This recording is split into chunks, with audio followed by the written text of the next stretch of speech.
नमस्कार दोस्तों, स्वागत है आप सभी का मेरे यूट्यूब चैनल इन्फो अकेडमी पर। जैसा कि आप अपने वीडियो स्क्रीन पर आप देख रहे हैं, एक एडवर्टाइजमेंट है और ये एडवर्टाइजमेंट ऑफिशियली जो एम्प्लॉयमेंट न्यूज़ 12 से लेकर 18 मार्च 2022 का ऑफिशियली एम्प्लॉयमेंट न्यूज़ है। उसमें बंगाल इंजीनियरिंग ग्रुप और सेंटर रुड़की के द्वारा 52 पदों के लिए ऑफलाइन एप्लीकेशंस इनवाइट की गई हैं। ये सभी के जो 52 के 52 पद हैं, ये डिफेंस सिविलियन एम्प्लॉयज़ हैं और डिफेंस सिविलियन एम्प्लॉयज़ के लिए ऑफलाइन एप्लीकेशंस इनवाइट किए गए हैं। और ये जो बंगाल इंजीनियरिंग ग्रुप आर्मी के अधीन आता है, भारत सरकार के रक्षा मंत्रालय के अधीन आता है। यहाँ एक बात स्पष्ट कर देते हैं कि इन सभी पदों के लिए किसी भी राज्य का कैंडिडेट है वो अप्लाई कर सकता है, यदि वो जो इस एडवर्टाइजमेंट में दी गई योग्यता को पूर्ण करता है। इस प्रकार के नए नए जॉब नोटिफिकेशन प्राप्त करने के लिए आप चैनल को जरूर सब्सक्राइब करें, वीडियो को लाइक व शेयर जरूर करते रहें, ताकि आपको भर्तियों से संबंधित अपडेट इस चैनल के माध्यम से सबसे पहले मिलती रहे। चलिए देखते हैं कौन कौन से पद विज्ञापित हुए हैं और इन सभी पदों के लिए आपने जो एप्लीकेशन फार्म है, ऑफलाइन एप्लीकेशन फार्म, वो किस प्रकार से भर पाएंगे। सबसे पहले देखते हैं कौन कौन से पद विज्ञापित हुए हैं। ये ऑफिशियली एम्प्लॉयमेंट न्यूज़ में पेज नंबर 30 के ऊपर पब्लिश हो चुकी है। 12 मार्च से लेकर 18 मार्च 2022 का जो ऑफिशियली एम्प्लॉयमेंट न्यूज़ है। सबसे पहला जो पद है एलडीसी का है, लोअर डिविजनल क्लर्क का पद है। कुल वैकेंसी 4 हैं, जो कि जनरल श्रेणी के लिए ही आरक्षित रखी गई हैं। लेवल 2 की वैकेंसी है। 18 से 25 वर्ष के बीच के जो कैंडिडेट हैं वही अप्लाई कर पाएंगे। और ज़रूरी योग्यता की बात करें, हायर सेकेंडरी यानी कि +2 इसकी ज़रूरी योग्यता है। और डिज़ायरेबल में आपका एक स्किल टेस्ट एलडीसी के लिए कंडक्ट करवाया जाएगा, जिसमें आपको टाइपिंग टेस्ट देना पड़ेगा। टाइपिंग टेस्ट में आपकी इंग्लिश टाइपिंग में 35 शब्द प्रति मिनट कंप्यूटर पर टाइपिंग स्पीड होनी चाहिए, या हिंदी में आपकी 30 शब्द प्रति मिनट आपकी टाइपिंग स्पीड होनी चाहिए, तभी आप एलडीसी के पद के लिए अप्लाई करें। अगला पद है स्टोर कीपर ग्रेड 3 का, जिसमें 3 वैकेंसी हैं और 3 वैकेंसी में जनरल श्रेणी के लिए 1, ओबीसी के लिए 2 वैकेंसी हैं। कुल मिलाकर ये 3 वैकेंसीज का नोटिफिकेशन है स्टोर कीपर ग्रेड 2 के लिए। लेवल 2 की वैकेंसियाँ 18 से 25 वर्ष के बीच के जो कैंडिडेट हैं वो जनरल के लिए, और 18 से 28 वर्ष के बीच के जो कैंडिडेट हैं वो ओबीसी की पोस्ट के लिए अप्लाई कर सकते हैं। जरूरी योग्यता की बात करें तो 12वीं कक्षा किसी भी रिकॉग्नाइज बोर्ड से आपने पास कर रखी हो तो आप इस पद के लिए भी अप्लाई कर सकते हैं। आगे देख लेते हैं। सिविल ट्रेड इंस्ट्रक्टर की कुल 3 पद हैं, जिसमें से ओबीसी का 1 और एससी एसटी का एक पद है। सॉरी, एसटी का 1 पद है और एक इकोनॉमिकली वीकर सेक्शन का है, जिसमें हॉरिजेंटल रिजर्वेशन में भी 1 पद जो एक्स सर्विसमैन के लिए आरक्षित रखा गया है। पॉइंट नंबर सी के ऊपर सिविल ट्रेड इंस्ट्रक्टर के लिए लेवल 2 की वैकेंसी है। 18 से 25 वर्ष के बीच के कैंडिडेट अप्लाई कर पाएंगे। जरूरी योग्यता 10वीं कक्षा किसी भी रिकॉग्नाइज बोर्ड से आपने पास कर रखी होनी चाहिए। उसके साथ साथ आपको आईटीआई का जो डिप्लोमा है वो आपको इलेक्ट्रीशियन, ड्राफ्ट्समैन और प्रेस ऑपरेटर के लिए यदि आपका होगा तो आप अप्लाई कर पाएंगे।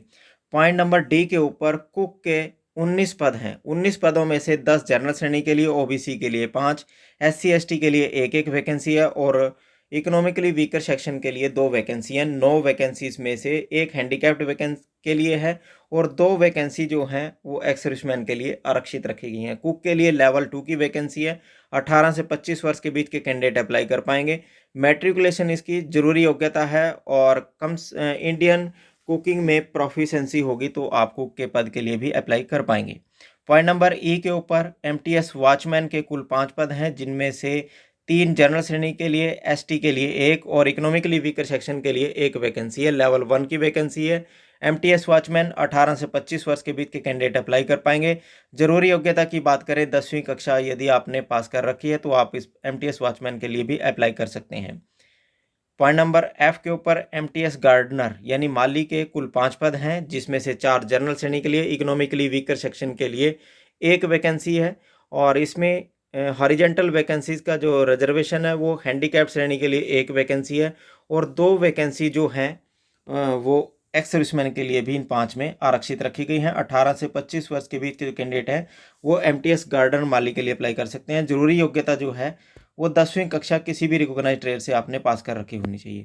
आगे है पॉइंट नंबर जी के ऊपर एमटीएस सफाई वाला के कुल 4 पद हैं, जिसमें से 3 जनरल के लिए और 1 ओबीसी के लिए आरक्षित रखा गया है। लेवल 1 की वैकेंसियाँ 18 से 25 वर्ष के बीच के जो कैंडिडेट है वो अप्लाई कर पाएंगे।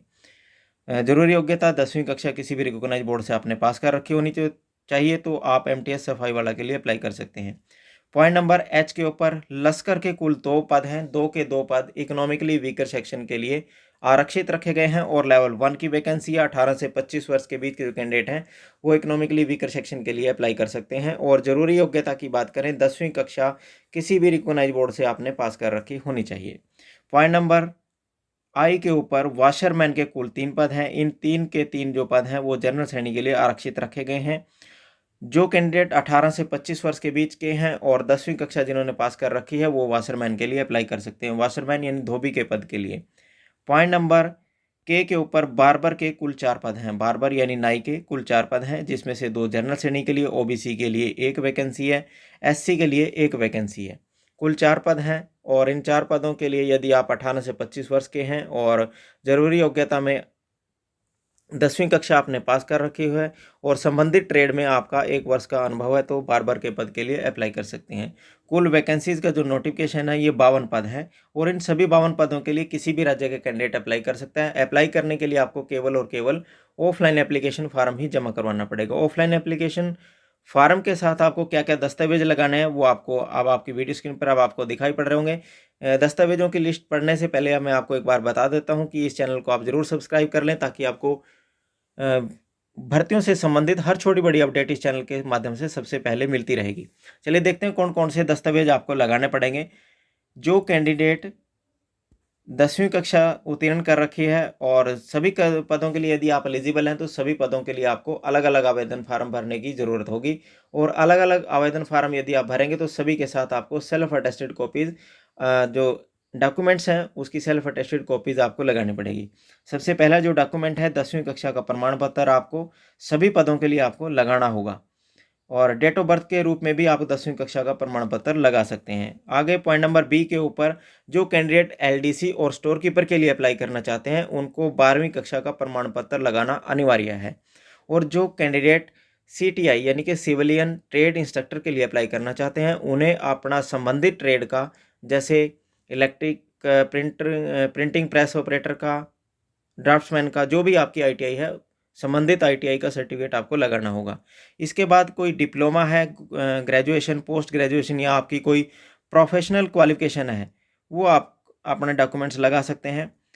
आधार कार्ड और पैन कार्ड सभी पदों के लिए लगाना अनिवार्य है, नहीं अन्यथा आपका फार्म रिजेक्ट हो सकता है। सर्टिफिकेट, एक्सपीरियंस सर्टिफिकेट सभी पदों के लिए यदि आपके पास अवेलेबल है तो ज़रूर लगाएं।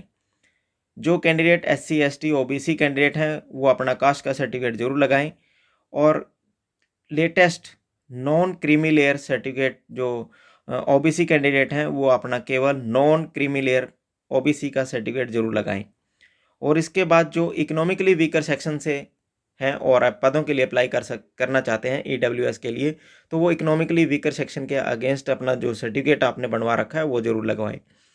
डिसेबिलिटी सर्टिफिकेट यानी कि अपंगता का प्रमाण पत्र आप अपने सीएमओ से जो आपने बनवा रखा है उसमें आपकी जो अपंगता की प्रतिशतता जो है वो परसेंटेज है वो 40% या उससे अधिक होनी चाहिए, तभी आप अपंगता के जो रिजर्वेशन है उसका बेनिफिट उठा पाएंगे। यदि आप एक्स सर्विसमैन हैं और इन पदों के लिए अप्लाई करना चाहते हैं तो आप अपने डिस्चार्ज सर्टिफिकेट की फ़ोटोकॉपी ज़रूर लगाएं। और यदि आप पहले से गवर्नमेंट सेवा में हैं तो इन पदों के लिए आप अप्लाई करना चाहते हैं तो आप अपने प्रेजेंट एम्प्लॉयर से एनओसी यानी कि नो ऑब्जेक्शन सर्टिफिकेट लेकर अप्लाई कर सकते हैं। जो वोमेन कैंडिडेट हैं और डाइवोर्स कैंडिडेट हैं क्योंकि उनको एज में छूट मिलती है तो वो अपना पति का डेथ सर्टिफिकेट या जो तलाकनामा है वो ज़रूर लगाएं ताकि आपको ऊपरी आयु सीमा में भारत सरकार के नियमों के मुताबिक छूट प्रदान हो सके। 2 सेल्फ एड्रेस इन्वेल्प जरूर आपने लगाने हैं जिसके ऊपर आपने 22 रुपये की डाक टिकट लगाकर और कैंडिडेट ने अपना पता लिखकर 2 लिफाफे अपने एप्लीकेशन फार्म के साथ जरूर लगाने हैं। एडमिट कार्ड के ऊपर भी आपने एक प्रेस्क्राइब परफॉर्मा है, आगे आपको इससे अगली वीडियो में एक एप्लीकेशन फार्म का हम बताएंगे कैसे आपने एप्लीकेशन फार्म भरना है और वहीं आपको एक लिंक मिलेगा, उस लिंक से आप एप्लीकेशन फार्म को डाउनलोड करके एप्लीकेशन को भरकर भेज सकते हैं। आगे एज लिमिट की बात करें, जो नॉर्मल एज लिमिट है वो 18 से 25 वर्ष है। ऊपरी आयु सीमा में ओबीसी, एससी, एसटी और एक्स सर्विसमैन इत्यादि गवर्नमेंट एम्प्लॉइज़ को, वोमेन कैंडिडेट्स को जो भारत सरकार के नियम है उसके मुताबिक ऊपरी आयु सीमा में आपको छूट प्रदान की जाएगी। स्क्रीनिंग की जाएगी। सबसे पहले आपके जो एप्लीकेशंस हैं वो जाएँगे, तो उसके बाद आपको स्क्रीनिंग किया जाएगा। आपके जो ज़रूरी योग्यता है, जैसे एमटीएस वॉचमैन के लिए ज़रूरी योग्यता 10वीं कक्षा है। 10वीं कक्षा में जिसकी हाईएस्ट परसेंटेज होगी, टॉप हाईएस्ट परसेंटेज के जो कैंडिडेट हैं, वो उनको ही स्क्रीनिंग करके बुलाया जाएगा। एक वैकेंसी के ऊपर रिटन टेस्ट के लिए 60 कैंडिडेट को बुलाया जाएगा। आपकी जो 10वीं कक्षा की ऊपरी 10वीं कक्षा की जो मेरिट है उसके आधार पर आपको बुलाया जाएगा।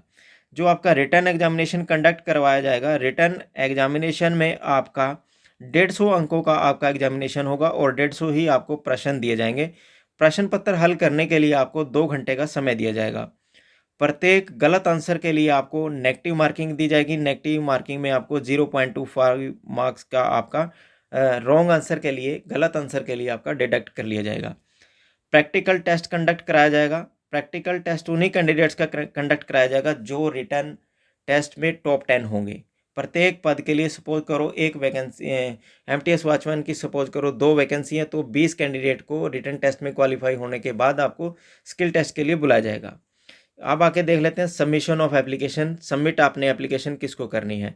जिस लिफाफे के अंदर आपने एप्लीकेशन फार्म डालकर भेजना है, उस लिफाफे के ऊपर आप अपना लिखेंगे application for the post of, जिस भी पोस्ट के लिए आप अप्लाई कर रहे हैं। कैटेगरी जरूर लिखेंगे, यदि आप यूआर हैं, OBC, SC, ST, economically weaker section, जो भी आपकी कैटेगरी है। और आपने अपना एप्लीकेशन फार्म जो है एक इन्वेल्प में डालकर तमाम दस्तावेज लगाकर रजिस्टर्ड पोस्ट या स्पीड पोस्ट के माध्यम से commandant Bengal engineering group and centre, Roorkee, Haridwar, Uttarakhand 247667 के पते पर स्पीड पोस्ट रजिस्टर्ड डाक के माध्यम से ही आप अपना एप्लीकेशन फार्म भेज पाएंगे। अन्य कोई माध्यम के द्वारा भेजा गया आपका एप्लीकेशन फार्म एक्सेप्ट नहीं किया जाएगा। आगे देख लेते हैं इस भर्ती की जो लास्ट डेट है वो इस एडवर्टाइजमेंट के पॉइंट नंबर 9 पर दर्शाई गई है। 30 दिन के भीतर आपको अपना एप्लीकेशन फार्म जमा करवाना पड़ेगा। 12 तारीख को ये एप्लीकेशन, 12 मार्च को ये एडवर्टाइजमेंट पब्लिश हुई है, तो उस हिसाब से आपके जो 30 दिन है वो 10 अप्रैल 2022 को पूरे हो जाएंगे। यानी इस भर्ती की जो अंतिम तारीख है वो 10 अप्रैल 2022 है। 10 अप्रैल 2022 से पहले आप अपना एप्लीकेशन फार्म भेजना सुनिश्चित करें यदि आप इस भर्ती का लाभ उठाना चाहते हैं। प्लेस ऑफ रिटन टेस्ट और स्किल टेस्ट आपका क्या रहेगा। पॉइंट नंबर 10 के ऊपर क्लियर किया गया है कि जो आपका रिटन टेस्ट का प्लेस रहेगा, यानी कि आपका रिटन टेस्ट का एग्जामिनेशन सेंटर रहेगा, वो headquarter Bengal engineering group and centre, Roorkee, Uttarakhand ही आपका, रुड़की में ही आपका रिटन टेस्ट और स्किल टेस्ट कंडक्ट कराया जाएगा। भारतवर्ष के प्रत्येक कोने से, प्रत्येक राज्य के कैंडिडेट ही इन भर्ती के लिए अप्लाई कर सकते हैं। अप्लाई करने के लिए आपको केवल और केवल ऑफलाइन माध्यम से ही आप अपना एप्लीकेशन फार्म जमा करवा पाएंगे। एप्लीकेशन के लिए इससे अगली वीडियो का इंतजार करें, उसमें आपको बताएंगे कि इस भर्ती के लिए आप एप्लीकेशन फार्म को किस प्रकार से भरेंगे। और उसी वीडियो के नीचे आपको डिस्क्रिप्शन में आपको एक लिंक मिल जाएगा, वहां से आप फार्म डाउनलोड करके अप्लाई कर सकते हैं। इस प्रकार के नए नए जॉब नोटिफिकेशन प्राप्त करने के लिए आप चैनल को जरूर सब्सक्राइब करें। वीडियो को लाइक व शेयर जरूर करते रहें ताकि आपको भर्तियों से संबंधित हर छोटी बड़ी अपडेट इस चैनल के माध्यम से मिलती रहे। धन्यवाद।